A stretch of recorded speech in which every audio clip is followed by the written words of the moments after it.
Hello and welcome. Thank you so much for joining us again for another panel for the Hi-Rez Showcase 2021. You are joining us today for The Lore of Paladins, a historical and developmental perspective of the realm. Before we get started, we're going to go ahead and do a brief round of introductions. My name is Kevin Reedon. I am one of the game designers on Paladins. You may know me from such exploits as Corvus and Vora, among other things. And I happen to love dealing with the lore. And to my, I guess, right, is Jacob. Right. Yeah, I'm Jacob Hemphill. I'm an animator on Paladins. That's, kits, emotes, all that good, fun character stuff. That's why I'm really into this stuff too. And then lastly but not least, we have Casey. Hey, yeah, I'm a 2D art lead at Alacrity and have a long tail in history with Paladin stuff. Drawing, I think, mostly cards, but I feel like I had to have done a teaser or maybe a spray or something, probably, but I can't remember. But that about sums it up. I draw stuff. You draw stuff well, and I know you have a huge background in helping with the lore-related stuff as well. But yeah, so I do like to tell stories. Extremely important. So as we kind of get started here, we're going to give you a brief rundown, I think, of like what is lore as it relates to Paladins. So essentially, and then we'll kind of get into the meat and bones of the things, but essentially, lore is what for the game, the world building and the stories that are outside of the actual mechanics of the game. They shape player involvement. They expand the world of games beyond just the points or the mechanics of the game. It's a chance for players to know more about their favorite champion, to embrace kind of their own personal relationship with that champion or their motivations or anything like that. And then to make essentially the gameplay or their connection with the game more than just the physical connection there. It's kind of the as you see on the slide here, it's the window into the realm for the players. And kind of with that out of the way, as we get into the meat and bone things, I'm going to go ahead and pass off to Jacob, who's going to give us a little bit of a rundown of the history of Paladins. Yeah, so to start, I'll give a kind of a refresh of the history before we really get into how it affects the game. We can sort of break it down into, you could say, like 3 different ages. The earliest age would be like the age of the Paladins. That's when the world was consumed with like strife. Legendary warriors formed to bring peace and unity to the realm as a whole. And following that age, the magistrate was formed from many of these paladins, while the rest went back to their lives as they were. You still see some echoes of those old champions in like House Ico. Cassie is the daughter of that an entire lineage behind a champion. And in the Golden Age, it's a time period where technology really boomed, mostly around crystal technology, which sort of gave power and magic into the hands of the common folk. And it was a time of great prosperity and growth, but also as the potential power of crystals were uncovered, it instead began to sort of tear the world asunder because suddenly there was this threat out in just surrounding the world, and it shattered the well-earned peace that the Golden Age formed. And that led to the time period that we've been occupying, which we call the Age of Resistance. And that's when the realm fell back into strife again. The push and pull of trying to protect the realm while also searching for these new powers to do it. The fighting really splintered any sort of status quo form in the past century or so, while new threats also began to emerge from the darkness and even beyond. That's where we see a lot of kind of this magistrate versus resistance kind of thing going on as well, right? Because of that conflict. Oh yeah, that's a huge part of it. And we see other factions pop in here and there, some coming into view and disappearing out again. And for sure, we'll be seeing a lot more of that moving forward as factions grow and wane. I know that's kind of a quick rundown, but as we transition from like that's kind of what happened up until now to where we are now, how would you say we actually kind of got here? I mean, that's actually that's a really good question. I think Casey can probably take that best, is not just how we got here in the story, but how we got here from the early life of Paladins all the way to now. Yeah. I think that's a good window for me. Can we move to the next slide? So yeah, I think I'm the oldest on Paladins. I think I was like 22nd employee hired on Paladins. So I do kind of understand the tail of it. And it is that idea of, so that's where we are, and how do we get from here to there, especially anyone if you've watched like old closed beta videos and stuff like that. And here I've got the slide where, you know, we have the older versions of Barrack and Cassie's robotic bird and the more mech related Ruckus. And then in the middle, I think is around when we started to kind of concrete what we wanted to be. And then that kind of gets us also into the new age of where we are. You know, even God, I'm coming up on 5 years. So it's, you know, Paladins has had an arc, and, you know, related to what Kevin was saying, you know, game design drives a lot of things first for, you know, any game. So, I mean, lore is this frosting that goes on everything, and it makes it unquestionably better. But I don't think, you know, a cake entirely made of frosting is, I don't think it tastes good. And at the very least, if you do, you're probably going to have a stomach ache. So, you know, that karma can lead you to there. So, you know, can I shift the slides? How does this work? There we go. So early development, Paladins was a really different beast. Even before I got on the team, it was, you know, there was a big pseudo sci-fi element. The card mechanic had a completely different implementation and footprint. It was much bigger battlefield with very different lanes and priorities. So even from the start, what stories you would kind of want to tell when it was protoformed would be different. And I think, you know, that led to a lot of things being, you know, the bigger priority was to make the world was meant to be kind of colorful, and the characters were meant to be kind of bold and interesting. And that's, if you put that ahead of world building, then the game can still pivot and you can focus on gameplay as a priority, which is, you know, obviously what's most important. So if we go to the next slide. So a lot of really early Paladins lore, the mechanics were always like, how can we make it malleable? So lore and character development needed to be accessible and innately appealing and kind of fun without elaboration. So you know, a lot of cards were generic fantasy, a little bit of sci-fi tropes, because even then sci-fi, the idea was our world had like sci-fi sprinkled in it, but wasn't wall-to-wall sci-fi. And so even, you know, there are cards that are just items. Pictured here, we have, there's a cinematic with Ruckus that's really more of just kind of a character cartoon, and it's pretty fun, but doesn't tell you much about the world other than telling you a little about Ruckus. And the old character trailers kind of take that same tone where, you know, the key of that malleable is that you can react to it. So Makoa's old trailer was just him meditating, and the combat of the world of Paladins is kind of interrupting him, and he beats them up and he goes back to meditating. That idea doesn't affect anything that we ultimately did with Makoa, you know, or even, you know, Drogus is pretty much, I think he knocks out Sky and like takes a gold coin or something. You know, so that idea of, you know, personality moments and bigger characters and all that kind of stuff, that's where we were for a very long time, for the first, I think, 12 or 14 champions or so.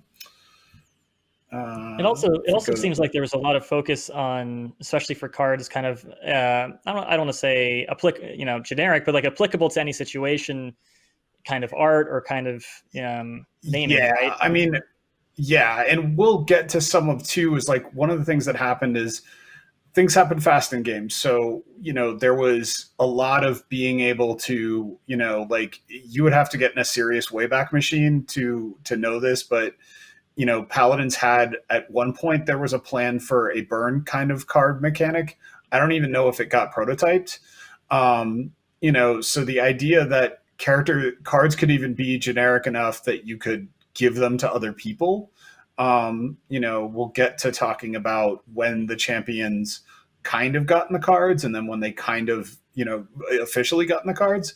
But a lot of that stuff, if you ever wondered why it looks that way, and it is so, you know, okay, cool. I can put a satchel with, Barrack and he looks fine. I can put a satchel with Terminus and it looks fine. You know, you don't really question it. And with those options, especially when we're moving fast and loose in the early days, that was really important. So for sure, like to your point, A big change happened, when the cinematic launched. Really, even for us, leading up to the cinematic was 8 or 6 months worth of work. It's not something I did personally, but as people, as the team figured out, like, okay, we want our game to be more grounded in fantasy with some sci-fi elements, but not more technological elements over sci-fi and stuff like that. And the lore video concreted a lot of that. It also was some of the first time that we had time to like react to some ideas. So, Terminus and I'm blanking on Terminus's wife's name. Help me out. Terminus and Nara. I don't even think Anara. they're related, but yeah, Terminus and Nara showing up together in the same scene. Yeah, so they're in the lore cinematic, and the reason they're there is because they were in development at the time. Like, I think Anara was close to coming out. Terminus was farther down the pipeline. That's the only. If anyone online is like, well, they weren't out, and I checked the wiki, and it's like some of this stuff blurs together for me, so I apologize in advance. So, but the cinematic was like a real kickoff. It was a commitment to what is the background of our world and what does it do and what does it mean. And it led us to a lot of new options for how we would do things. I'm going to talk a lot about the cards because I was on that team and I still serve that role. But at the time, once this kicked off, other people could start doing that. You could put lore into it where maps were generic and applicable and malleable at the time. Everybody kind of got this opportunity. So we can go to the next slide. So this leads to kind of some nice specific examples. If anyone ever wondered why do some people's cards have this kind of, these analogs, so to speak, it's people that look like Lex but are clearly not Lex. Or in the case of, I put a Talus card, it's like, well, that's obviously a Skadron, but also obviously not Talus. Because lore was starting to get figured out, we could have meetings and find out what the background of those characters were. The reason we used analogs were mostly just kind of, for speed and malleability. Like we churned out a massive amount of champions at some point to get the game. The feeling was we needed a roster to kind of justify a certain level of open beta, and ultimately launch. So like we did 14 champions in 2017, 15 if you count Moji, who was released in very early January, but was finished in 2017, and there were 11 in 2016. So that not only did we have a very aggressive champion release schedule to keep up with, we also had a backlog because, if we have some really old school players, there were times you would go to champions and go to their loadout screen and it would be like art pending, or it might have like what was clearly recycled from, Smite or some other Hi-Rez property to just kind of give a visual flair. So to address that backlog, it was just a little easier and quicker to know that you could make these analogs. And then two, if the champion had an audible, you wouldn't all of a sudden had to go address all the old cards. So, but especially we would talk out lore. I was going to say, especially with like visual things, right? If in that short amount of time you're working on the champion, suddenly the champion had to change for some reason, if you had already cooked up, a card with their visuals in it, it would be really difficult to pivot, I imagine. Yeah, if you got too invested in anything, anything as simple as like if somebody was like, the FX for Lex are red, that seems aggressive. What if we made them blue or something? Like potentially that could really, throw you to the wayside. And so this was a lot easier. And what we saw as our opportunity at the time, there was a team of 5 of us at that time, was we would sit with, the lore designers and stuff and just ask questions of, no, not yet. But like, so like, is Lex part of a group and stuff like that? And there are some things that kind of fell to the wayside. Like Androxus has a bunch of analogs and he probably shouldn't. Androxus should kind of feel like one of a kind. But it served us really well. And so like in the case of Talus, we have a couple things here. We got some great world building out of Talus where we got to do a nod to Makoa. And we also Talus is an anomaly, that his people are kind of in hiding and on the run, and so Talus is rare. So even if we tried to make an exuberant character that's a little in the lieu of Talus, it was set at night and some things like that. And then it led to other happy accidents too, because like with Leon, I just needed like an elite looking guard, and they ultimately kind of became canon by being put in the lore video. And then that is Aiko. I did not design the emblem on the shield. That was another artist on the team, but it did ultimately become her official icon and stuff like that. So there was a lot of serendipity that helped, and by making it malleable meant that we didn't pigeonhole the lore team or any other initiatives, but we could do more than just kind of draw generic stuff. So and we'll go on to the next slide.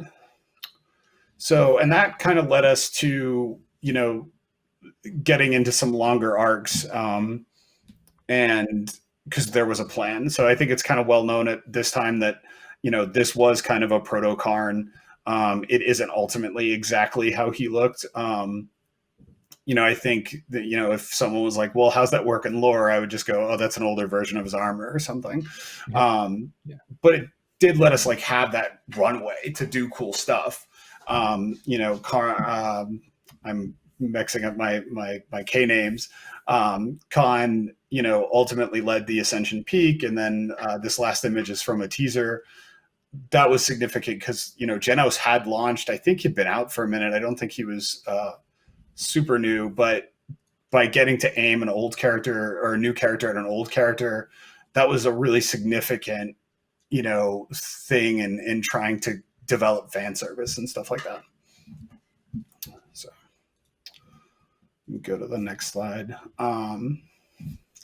So that led to the style shift, which kind of ushered in a whole different age. A shift in priorities on the game led to the shift in art style, but it provided a lot of good opportunities. I mean, one hard thing about the footprint of the painterly style is that it is time intensive, and we were cranking some of those card arts out in a matter of days, and technically we should have even had a little brisker schedule. And so with that was also our pipeline was a lot more secure. Our backlog was getting addressed. At least I still know there's some mismatch with the styles in game, but it's not the same as like straight up not missing artwork and stuff like that. And then credit to Alex Cantatori. I think he was the first person that was like, what if we use the card art for teasers? And so that had, a real influence, because I think we showed like all our sketches for the card art, and this card art for Koga that's featuring Zen. Zen wasn't originally in that card art. That was a request made that they were like, they knew they wanted to tie Zen and Koga together, and it was requested, could we add him? And it was definitely something where it's like, oh, okay, all of a sudden. And then we could do this kind of, not retconning, because I think we'll reiterate it multiple times. We never were looking to do that. But, we could tie people very, very easily together and stuff like that. I don't know about other people, but I really enjoy engaging with that kind of thing. Is the teasers, the teasers are the short ties that you see, and like what if, or, oh, I wonder what that's going to be kind of thing. Yeah, and I have to say, like, I don't know who will find this interesting, but I think it's a very fun anecdote that the teasers are very rarely like conceived immaculately, meaning like it's not like we sketch out 5 things and we're like, this will be the teaser. Usually I sketch out like 2/3 or so of the things, or the team does, and we start to make suggestions, or the lore team, but then also marketing and some things like that, and they will start to like pick and craft a story, and we will make alterations, like the Zen thing of, oh, can you tweak this because that this is how it happens in the cinematic, or we want to add this character. And so it's really fun to see, like, if we make our goal to make the card art have some interesting stories, a narrative ultimately emerges, whether or not it's like immaculately created. So Yeah, so pretty much like I think from shifting from this point, almost every champion has some connective thread that's figured out in advance. So go to the next slide real quick. And that gets us into really where we are now of like long arcs, continuity between the trailer and the card art and the teaser art. It's not a perfect system, but you know, Corvus is going to be a big example for a lot of things in the talk. And it's wild to think, you know, he premiered in the cinematic in 2018, you know, spoiler alert, like what Corvus ultimately became. It's not like that was the intent, you know. Corvus was kind of like Boba Fett. He just really, we needed somebody to get Abby to a sacrifice, and that's how that went down. You know, and then later showed up in Atlas's cinematic, and then I put him in an IO card. Specifically, like that IO card was we had the Assault on Ascension Peak, and some people really wanted to know what the lore outcome of Assault on Ascension Peak was.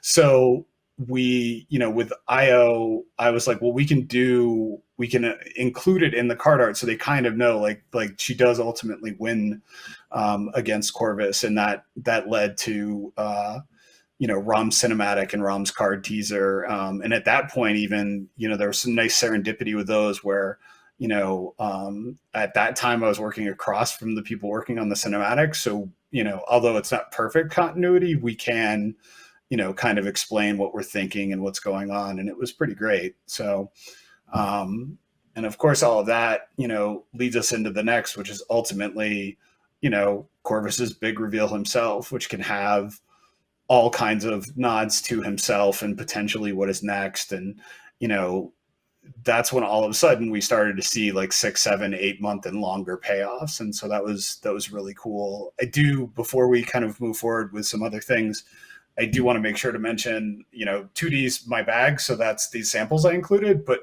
all of this happens in the same timeline for other people. So like the Shattered Desert had a Ghost Fox before IO was revealed.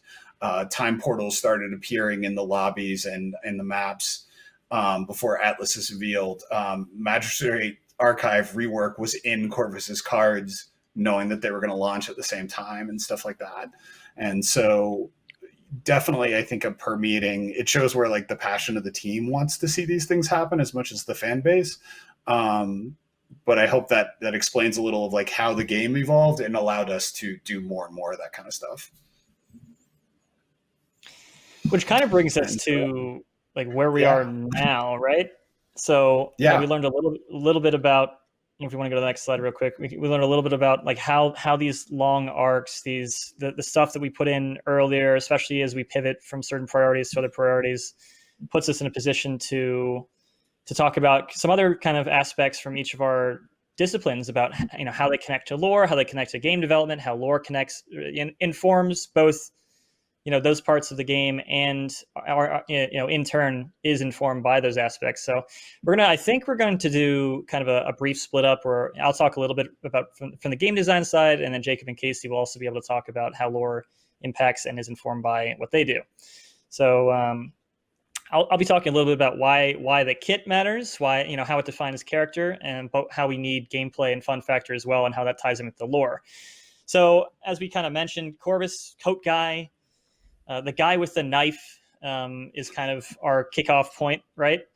Part of our journey was developing what ifs and introducing what ifs or possibilities. For those of you who are interested, Corvus, coat guy, was not intended to be a playable character, not intended to be a champion. He was going to be an interesting background guy, right? And we found that a lot of people resonated. A lot of people questioned, who is that guy? Why does he have such a cool knife? What's he doing? You know, what's he doing? Who is he? And I love having had seen already all these people engaging with that. And who is this? And they had different nicknames for them. Coat guy, right? I actually had Coat guy as the title of my game design doc before we officially named him. It was Coat guy. He started without a name, but he was embraced by the community. And as we were kind of planning for new champions, we saw how much people connected with that kind of thing. And it's not only Corvus this has happened, but we've put, you know, multiple different teasers. I know Casey does an excellent job of introducing potential what ifs that aren't also locking us into a particular path. And we saw how much people connected with him, we started thinking of ways that maybe we can work him into a playable champion. Maybe he connects with our design goals for the next champion, and we're therefore able to serve both the lore and the game development side. So I remember I had a couple kickoff meetings with the rest of the team to talk about what would be cool. And you can see on this slide some of the preview illustrations that were come up with by the art team to help sell the idea that we were trying to sell with the game design. So as I designed Corvus, I kept his weapon and his lore in mind, right? He had this dagger, he had this coat. What would complement the dagger? What can the dagger be used for in a way that complements what we already know about in the lore, and what can we build off of that as well? So if you want to move into the next slide here, we don't want, from a game design side, them to be anything but fun to play, right? So we want them to look cool, and I love this GIF. I love this GIF of Course. Yeah, that's I want to acknowledge I'm only laughing at like the idea of him like I'm gonna shoot and stab at the same time. Brings me great joy. Yeah. We want them to not only look cool and sound cool, but we want them to look and sound the way that you expect them to. And not only from, like, you hear about the kit and you expect them to play a particular way, but if you already have a relationship, or you are building a relationship with the lore or the personality that's being built around this new champion, we hope to fulfill the expectations. Like, yeah, that makes sense. That is that champion kind of thing. So lore and everything about the champion or anything should feel like the character. You want to love them and their kit, right? And they should work together and they should mesh. That's why we pulled a lot of the stagger stuff into both the kit design and the visual design. What do people like about Corvus or any given champion? What do people like about Moji or Vivian? So from a design side, as far as that go, I know I worked with art, and I worked with the lore team, and I worked with the community as well, as much as possible, without teasing or breaking anything, to kind of solidify who is Corvus in a way that would be fun lore wise and kit wise. And I think that's actually really important. And I think now we'll swap over to Jacob, who's going to tell us a little bit about skins and content and how they relate to, like, what is canon, what's the bottom line, how do you develop these champions? Yeah, a lot of that stuff applies to with art completely in the same ways. Like, from another perspective, being an animator, character is what I do. It's what I focus on all the time. And by character, I mean the characterization of a champion. And usually the art comes first. Keeping in mind the lore and consistency in the game, the lore is there to help inform the art, but the art is really what drives what we need in the lore. And they work side by side. Corvus was an interesting case because there is so much of his lore that was largely understood by the time we started working on him, being that he was not originally expected to be a champion, but he ended up coming out as a popular character and a champion later on. And from a more technical perspective, at least for the art, we had questions like, well, how is his coat going to work? Because he's coat guy, right? But like his usual coat that we've seen him in, he can't really run in that. Like, where do you split it so he can strafe? And that's a lot of what ended up influencing how he looks with his combat sort of get up rather than what we've seen before. And other questions like, how much of his face is covered in the hood, like in game or in lobby? How do we make him look cool? Especially when we also sometimes might do something like take his hood off for his alternate skin. And all that kind of points back to what the lore likes to ask. What the story likes to ask is, what is the most important aspect of the character? And a large part of Corvus, of course, is his knife. And even though we had a lot of background about who Coat Guy was going to be, we still had to create that character, and he had these expectations to fit within. And Kevin had mentioned, Kevin and I and Caitlin, she was in charge of the 3P for Corvus, had a lot of back and forth about that kind of thing. His knife was important in his kit. How can we show it off? How can we use it? Can we show it off in the emotes? Is it going to be cool? Is it going to be confusing? And I'll call Kevin out here. I remember talking with Kevin about the teleport at one point. And as an animator, we're used to standing up, acting stuff out. That's just part of what we do. And at one point, we made Kevin do that. Because usually when we come over, we just chat. We're all sitting down chatting. We're like, no, Kevin, stand up. What does it look like? Like, what does it feel like? Not for gameplay reasons. What is the fantasy of being Corvus like? And you'll probably hear me use that. You'll probably hear me use that terminology again and again, is what the fantasy of the character is like. And the reason this is all important to the champion is lore is characterization. It's the story of the character. We can show story in everything we do, especially in animation. That's obviously what I do. But it informs the character's fantasy and why you should like the character. And that in turn informs design and informs art. A large part of the lore is being true to the character. Some of that has to be like reactionary too, right? Because, you know, it's the burden of the game that like ostensibly we're a hero shooter and ultimately your interaction is to be able to kind of like shoot at people. And so, you know, if a knife is part of his signature, how does that fit into that world is like it is the problem. And then often I think lore has to react to that solution, right? Right. Lore often follows the art and the needs of the art, but it turns back and says, okay, here's this cool art thing. This is why it's worth caring about. This is why it's worth being excited about. And on the next slide, like we'll see, it's important we're true to the character. That's always something that's important beyond the story, but also the kit and the art. Our job as developers is to set up who the character is, but then also follow through with that. And that includes when the character is being created, of course, when everything's more in flux. Like Vora, we knew who Vora was early on. We've seen a similar vision of what kind of person that might be in Atlas's timeline, though our Vora is very different. In this timeline, we want to know how she became the Harbinger. Like, who was she before? Why does she want to destroy things that she does now? And fun detail is Vora's alternate skin is very true to her lore. Her Seal Guardian skin. Ignoring that she probably wouldn't have a tether and can't do that ultimate thing before the Maw, we still know she moves like a ballerina. She's graceful. She's well-trained in use of her scythe. And Matt modeled her. I believe Ryan did the weapon on her. And those are things they're keeping in mind while we're working on the character is how can we come back and say, hey, this is actually lore accurate as well. And Corvus, we've been using him as an example. He has a pre-magistrate skin too. And that what if abyssal version is really cool. And who knows, maybe he'll fill that role one day. But the thing is, we can all look at that and say, yeah, I can totally see that. You know, that's what Corvus would look like if he fully embraced the Abyss. And even if it's a bit of a what if scenario, it's still totally true to Corvus. And I'm talking about base designs right now, but that applies to other content as well. I was talking about Kevin about like people will ask him, you know, what skins are canonical, if any. And my personal guess is none of them are truly canonical. But the whole point of that and why that question is asked is because they retain that character fantasy. Like when you look at like Krampus Rom, like that's like the perfect Rom skin. It's adjacent to canon. You can see Rom doing that. And I know Claire was pushing that idea for a while because it was so perfect for Rom. Not just for the pun, but he and Krampus have the same sort of like the stompy sort of evil character fantasy. And like we could make a Krampus Shaolin, but everyone's going to go, hold on, that's not my boy. That doesn't fit that. Whereas Rom fit perfectly into the spirit of, or Krampus fit perfectly in the spirit of Rom. And that's true with like the what if settings, the alternate settings, like the Omega line.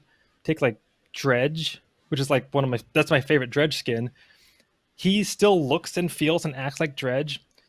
And his character, you know, his voice, this far-flung future non-canonical idea of him is still Dredge. He's still a bit crazy. That's what I like about Dredge. That's what's fun about Dredge.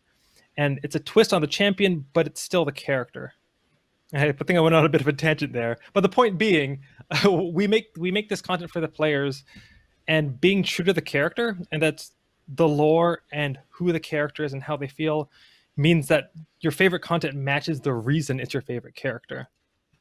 I think that's really well said, actually. Yeah, especially the idea of even though things may not be like this is literally this champion 30 years in the future kind of thing, every single piece of content, the goal, right, is to make it either, you know, make it somehow believable or linked back to, you know, people's understanding of who that is. That's what makes that, you know, like, oh my gosh, that Krampus skin is so cool, because as you said, it fits with kind of that identity that I have in my head for Rom.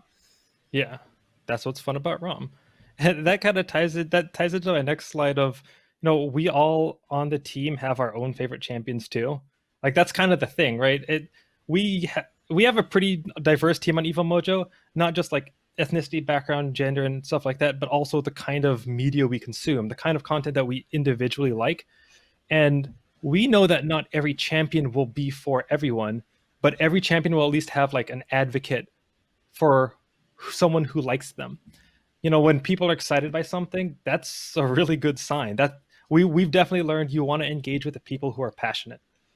And that happens in meetings internally too, where someone's really excited by a new character or a concept or an emote or something like that. That means you're nailing that character. And when you're looking for feedback, those excited people are the ones who are going to give you the best feedback because they know that character. That's why they're exciting. And a lot of the time, it's the lore that ties back to the development that's making that exciting, because we have this idea of who that character is, why they act, how they look, what makes that character cool. Casey had pointed out a while back that the opposite of love isn't hate, it's indifference. Like that's when you've missed, is when nobody cares. And for me, personally as an animator, nailing an animation or like a kit thing or like an emote or an inspect, when fans say, "Oh yeah, this is the character, that's perfect," that's really fulfilling. That's what I want. We have the picture of Corvus here. This probably isn't a canonical Corvus, laying down like this, but Corvus players can laugh and say, yeah, but that's Corvus. This is Corvus energy at the very least. Right. And I can tell for the introduction, go ahead. Right? I'm sorry. We can, it reminds me of the other, the GIF that I posted on my Twitter when we were releasing Corvus of him. Essentially, I think he was kind of throwing it back. He was kind of putting, dancing a little bit. And the idea of that Corvus energy that you just mentioned, I think is really, really important and really exciting. Yeah. So I'd actually love, if you have a couple minutes real quick, which I hope you do, to hear a little bit about how you want to channel that energy and how you hope to hit that when you are doing these, this is someone's favorite champion. How do we get that energy in what we do from your side? Right. Yeah. A lot of it is we can kind of guess based on what we like. We like Corvus. Oh, I drew a pose kind of like this on the board, and we thought it was kind of funny. And eventually we realized, I think after releasing Corvus, that people had that same sort of image of Corvus. He's cool, he's edgy, he's a villain character, but he also has something you can follow and understand. And he also has this certain energy about him where we know he's screwed up, or he has made mistakes rather. And in his story, that's okay. And we can remove him from that. And that's how we knew that this thing, this pose feels like Corvus, is because people were excited about Corvus like this. I see fan art where Corvus is portrayed in a way like this, where he's both awesome, but he's both also, there's a little bit of a goofiness about him as well from big fans of Corvus. And as an animator, locking down what makes a character, that character is, like I said, that's the fulfilling thing. On our introductions, I had the Moji dance. I did that recently, and people really liked it. Fans of Moji said, "This is Moji. This is awesome. I can't wait to style on my enemies while dancing over the corpses." And I also like Moji, and that was, I did right by both Moji the character and the fans of Moji as well. I think that's a great point to tying a little what you're saying of getting, when you tie into the enthusiasm, because ultimately the champions are not just what they are, they're also to a degree what their fans are. Right. And so it's always helpful, even if you aren't the target audience, or if you are, if somebody is, then you can think about why those people like him. And, so do I think Corvus would do, so this sultry spread in the realm? No, but it still represents Corvus being, kind of determined and definitely, a little cocky and firm in his convictions. And so things that make up him and why the players like him are in this pose, and the same can be said of the Moji thing. And so it is super helpful. And it's why, for me, I watch a lot of gravitate to what people say in post and what people on the team like and stuff, because then I can learn, okay, cool, this is the angle, and I think that's where all that starts to add up, because there is an omni meta that you can't quite explain, but there is who Corvus is and what he does, and then there's also what Corvus is that is appealing to the player, and that they both count when we're making game assets. Right. Even if a character's not my favorite character, I can figure out whose favorite character it is. That's part of my job. And people read into it. We put out a lot of like pieces, a lot of what Casey does with the card art. We do teasers, things like that. We found the community does a really good job at reading into things, and sometimes the players just nail it too. Like I think when ROM was getting released, there was a huge discussion on Reddit. People were trying to put together the story so far, who's coming up, who's who.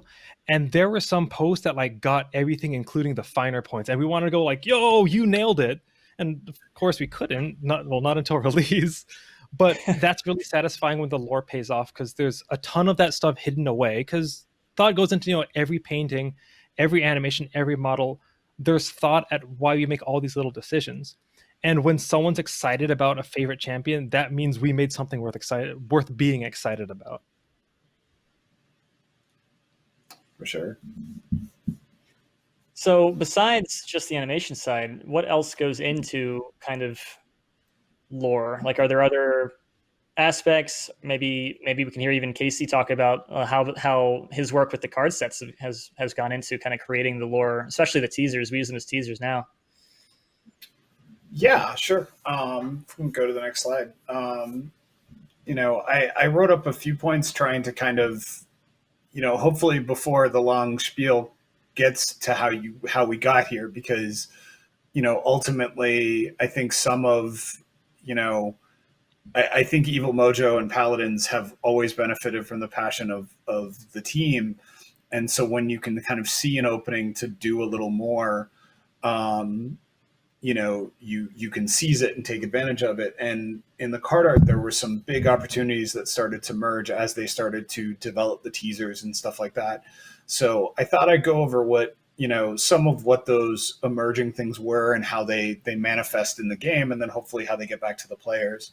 And the first thing is, and it ties a little to what Jacob was saying earlier about, every champion is somebody's favorite champion, is it's important to figure out a relevant arc.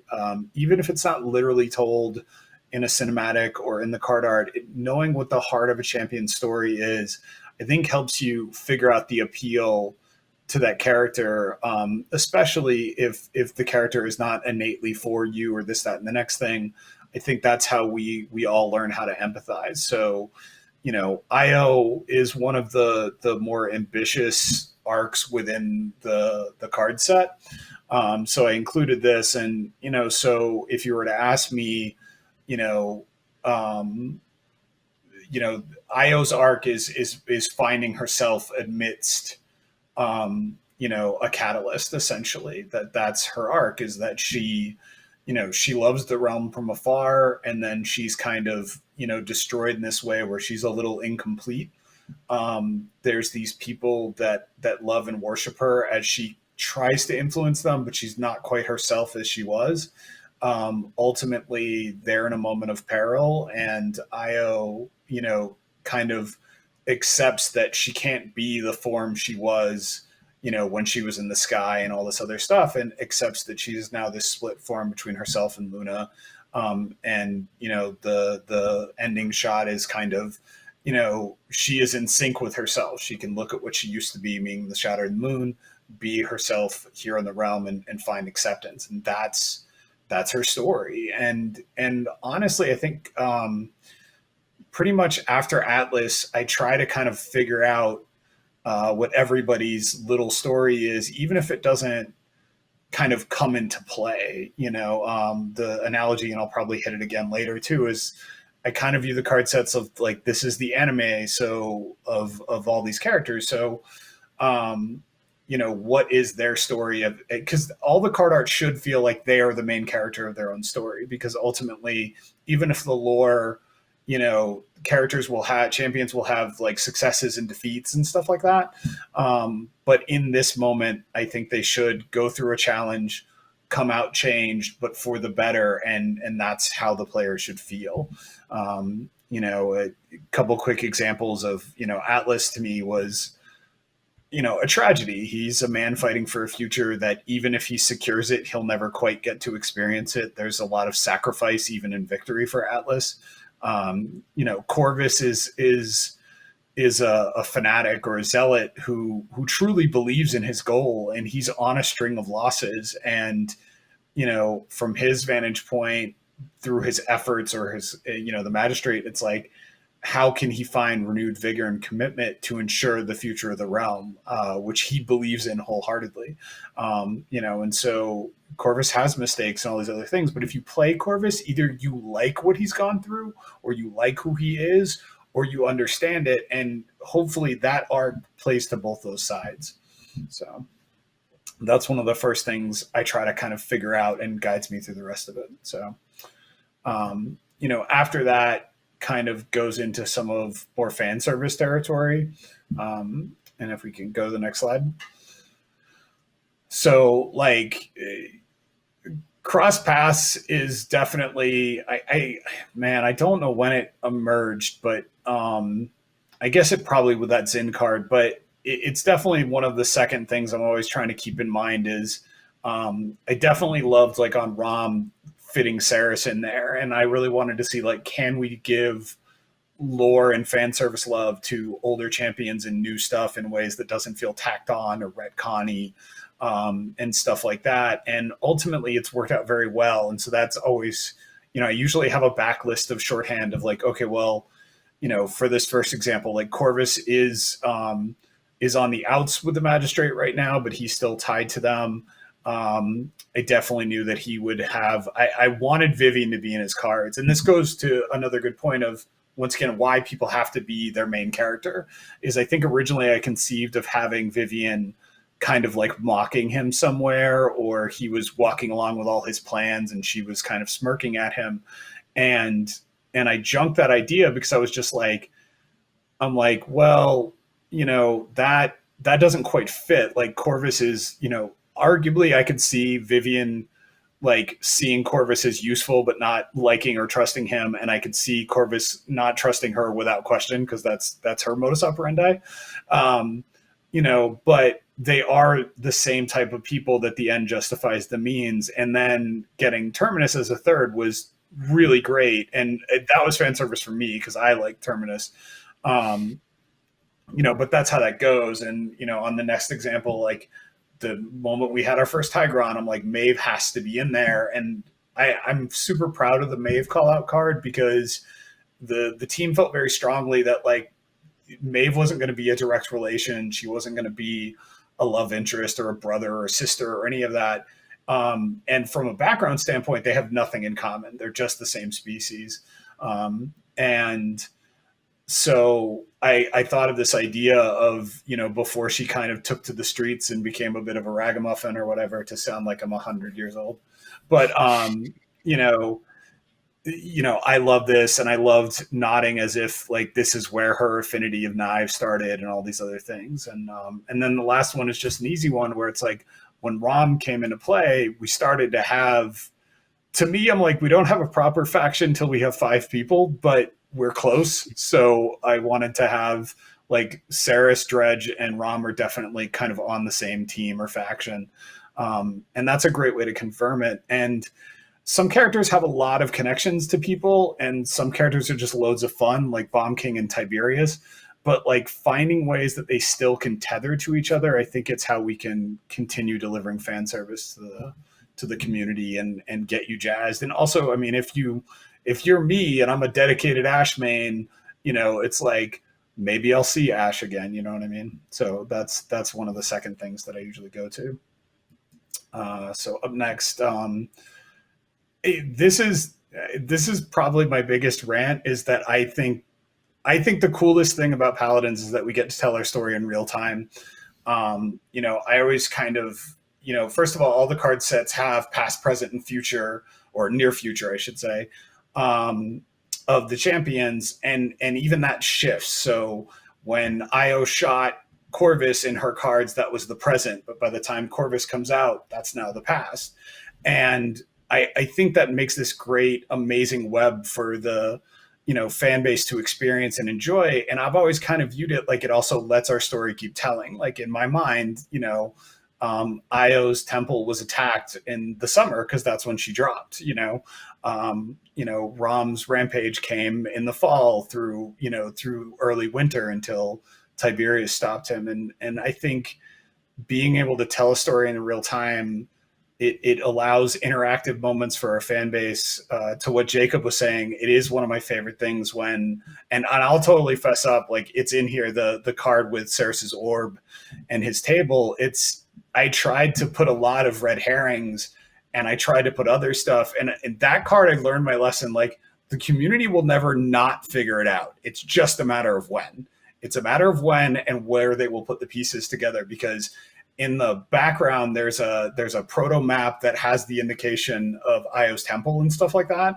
And I think everyone had cracked Tigron was written upside down, the Tigron figure, the Io figure, and nobody had figured the map, and the map is blurry and it's in the back, and I didn't think they would. And then sometime it's Wednesday, and I think in the middle of the night, the Slack channel bangs, and it's like, okay, they figured that out. So now I'm just clocking times to figure out, the only time it slips through is if they don't have the information yet. But even I will say there's some fan service on this slide that it has connective tissue, that the seal that's on his paper is also the seal that Rom is standing in one of his cards, and I believe is the seal that brings him into the realm. So stuff like that. That is, if anyone wants to know, that is my bar none favorite thing about the lore, is that the fact that we can move the needle, we can move forward, and our story is moving along in real time, even though it's the only way we can tell it. It's still happening, and I think it's amazing. Sorry. No, I was going to say, I think that it's even cooler that you're in a unique position, right, to be able to affect that change, right? You can be the one to put, when you've had the ability to work on these cards, to put those teasers in that you can then kind of, as you said, clock the reaction time. That was a world record pace. They figured it out. Yeah, and it's also fun too. I do actively make an effort to not pigeonhole. A lot of people work on this element, and so I get a front-facing element that's almost first. Some of the teasers are the first things that people see, and so I try not to do anything that I think hurts the team. And so, for example, I don't think Tiberius was he was planned and gonna happen, but I don't think his design was 100%. And so to talk about the error of malleability, it's I can make a little figure of him that looks kind of, not completely formed, and I can get away with it. And also too, the Tigron element is on a separate piece of paper from him. So, Lord help me if someone came in and was like, Tigrons are no sharks. And I'm like, oh, okay. There's nothing to worry about. The idea of all right, well then, that's just one other enemy of Corvus's you don't get to see or whatever. And so including that malleability, I'll make a solemnly swear I'm never trying to mislead the audience. But I am just trying to keep I adhere really hard to stuff I know is fact, and then the other stuff I keep in a nice nebulous area that it has malleability. Mm-hmm. So. And that really, if we go to the big point, is the biggest point that I think it's important in lore. It's definitely important in card art. So if we switch to the next slide, every champion is their own protagonist. It's, going back to what is everybody's arc. The hope is that every champion is loved by somebody. And, in a hero shooter, that means making characters that aren't for everybody. And so trying to figure out where they stand in their own story contributes to that factor of what's their own anime, like I said, and project that onto whatever media you want. But obviously I like anime. There's plenty of Dragon Ball explosions in the stuff I do. But, to me, it's even someone like Rom was interesting, where my angle on Rom was he's like an Aliens movie, where it's you can make an Aliens movie. An Aliens movie is never about the aliens, but if they're not in it, it's not an Aliens movie. And so, Rom is kind of the same factor, because his motivations are so straightforward. I think trying to put him through an arc is difficult. And I'm so he's, like a horror movie or Jason or whatever, where it's that's how he's the main character, but not necessarily, driving everything. And so I think keeping that in mind has been a really good selling point. And it's also made some characters,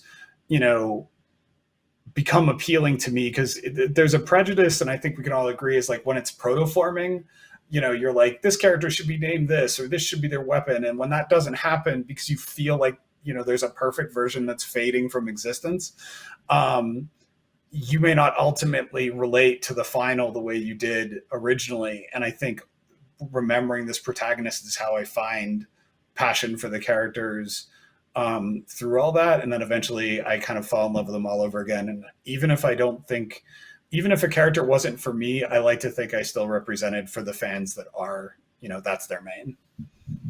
I think that's one. I'm sorry, go ahead, Jacob. I think that's one thing that makes the lore exciting is we start with an idea of the character, then we make the character, and that thing always happens where you'll get excited about something and that thing is going to get changed. And by the end, hopefully you figured out who this is for and you'll get excited about it again. And a lot of the time that's when the lore kicks in and you start saying, okay, this is the character, this is what they care about. I can get behind that. Even if Rom isn't for me, I love this idea of this guy rampaging through war. And I think the lore often helps, at least me, come back to liking the character again, because it just explains so much about what the character's about. And for me, I love to navigate kind of my own relationship with, as we've put, those characters.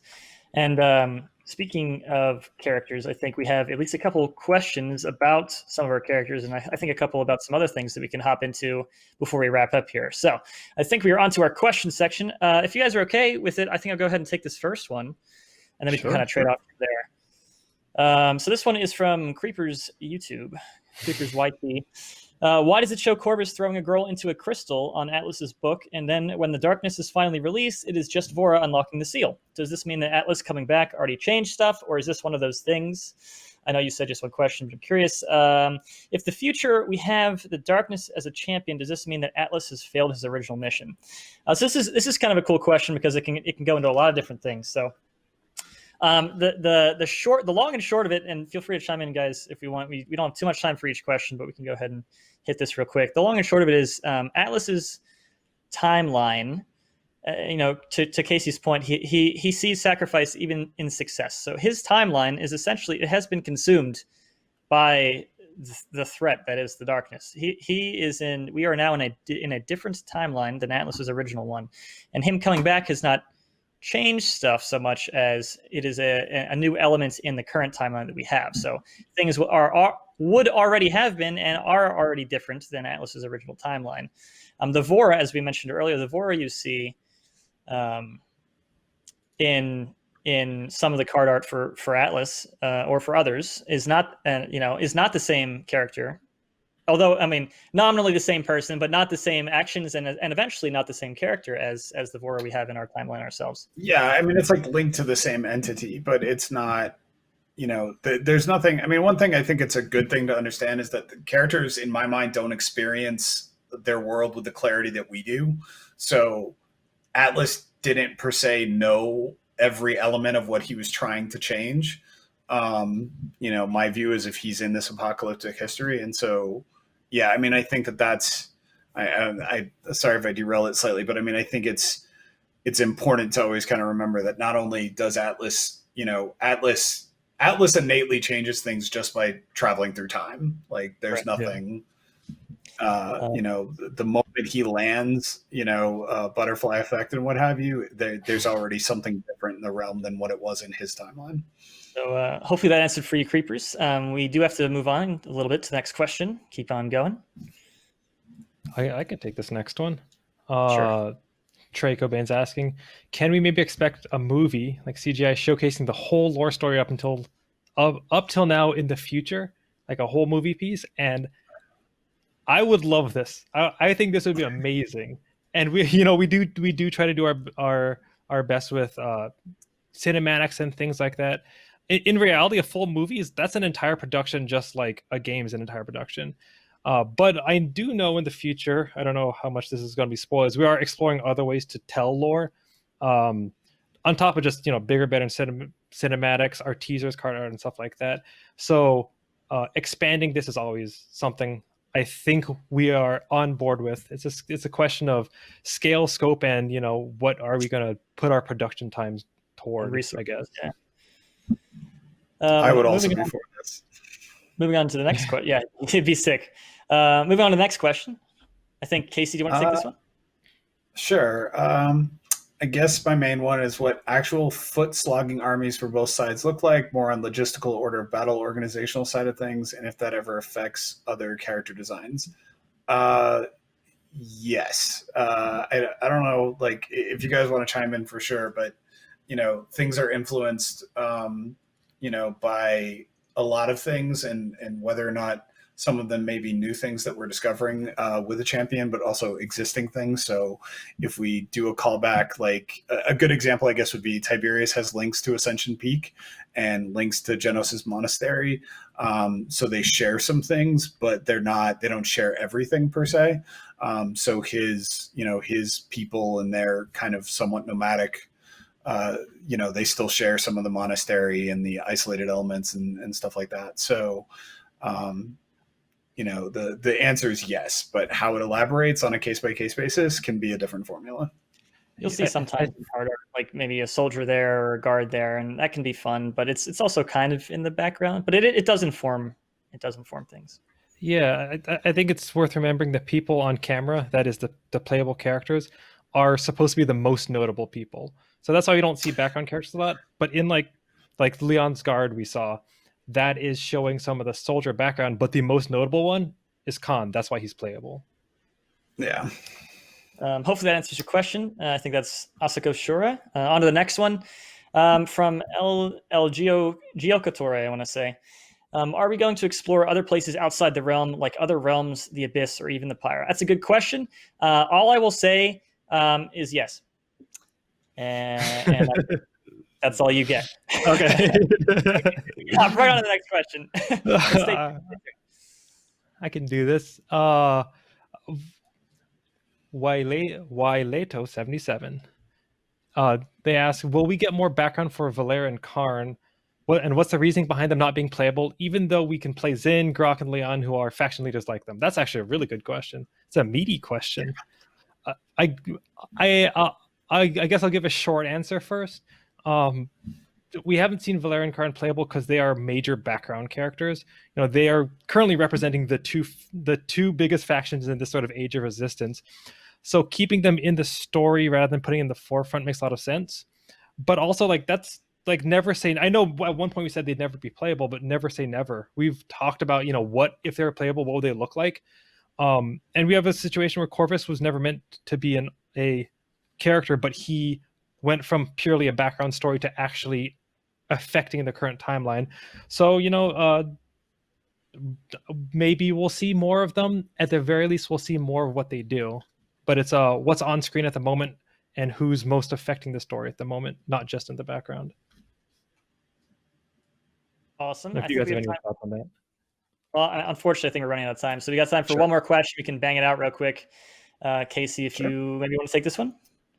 I'm going to read the name first so I don't fumble that twice in a row. And I appreciate that I get a simple name, that it's Mr. Dan Larkin. And his question is, do you take fully into account all past lore when creating something new, or do you just kind of take the pieces you like and move forward with what you want to do? Generally fully into account, but moving forward, like you could see with the whole arc we discussed earlier of how we got here. And I think in related to everyone's champion is somebody's favorite, there are people who respect the lore and have been here the whole time, and the people who are new. So I think all of us kind of avoiding retcon like the plague, because you just don't want to invalidate something people care about. Especially if there's a major conflict, you can write your way around it, or just figure out a better angle that doesn't innately hurt the existing timeline. And I think that's why too, getting those threads I kind of talked about of like what anchors people is even, as Corvus developed, I can't remember when I found out he was Karn's son, but that was something that gave him a very different anchor and made a new arc element for him. And it also did mean adhering to what we knew Karn had done, and potentially, theorizing what kind of person would, because Karn's story so far is, we're not sure right now, but he's definitely done a ton of good in the past, and established a lot of the heavy lifting of making a civil world. And so how Corvus would look up to him and stuff like that, that's all really important. So it's definitely something that's kept in mind. I think you can't treat everything as complete gold, but do treat it like it's fragile, because somebody likes it and somebody cares about it. And it doesn't take much effort to make it, to adhere to that, but still make it great or greater. So. Absolutely, yeah. I think that's well said. And I think that's the last of our questions. And we're just about nudging up on time here. So thank you guys so much for tuning in. Thank you guys for submitting your questions. Hopefully you learned a little bit about kind of the developmental and kind of our perspective of how we build lore and how lore relates to our relationship with the champions and our relationship with you guys as the community. So we're gonna be signing off here. My name is Kevin. I'm joined by Jacob and Casey. Thank you guys so much for joining us for another panel at the Hi-Rez Showcase.